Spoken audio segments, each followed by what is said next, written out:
حقوق مانگ رہے ہیں، اپنے جائز حقوق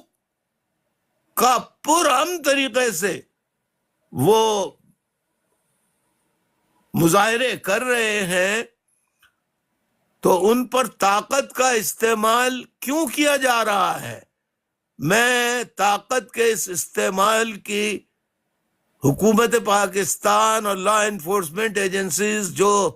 گولیاں برسا رہے نہتے مظاہرین پر، اس کی شدید الفاظ میں مذمت کرتا ہوں اور متنبہ کرتا ہوں پاکستان کی حکومت کو اور لا انفورسمنٹ ایجنسیز کو کہ اگر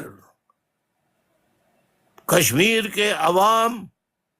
پر گولیاں چلانے کا، انہیں شہید کرنے کا اور طاقت کے ذریعے ان کے جائز مطالبات کی آواز کو دبانے کا سلسلہ ختم نہیں کیا، تو آج 1 اکتوبر 2025 کے دن میرے اس ٹک ٹاک میں الطاف حسین یہ بیان کرتا ہے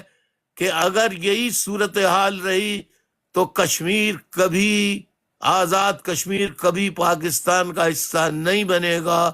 وہ اگر بنے گا تو اپنا آزاد خود مختار ملک بنے گا۔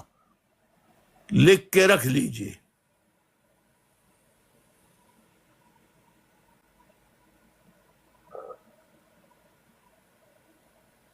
میں شہداء کے لواحقین سے دلی تعزیت کا اظہار کرتا ہوں،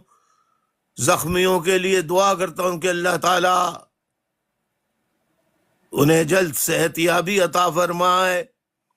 اور جو گرفتار کیے گئے ہیں ان کی رہائی کا مطالبہ کرتا ہوں۔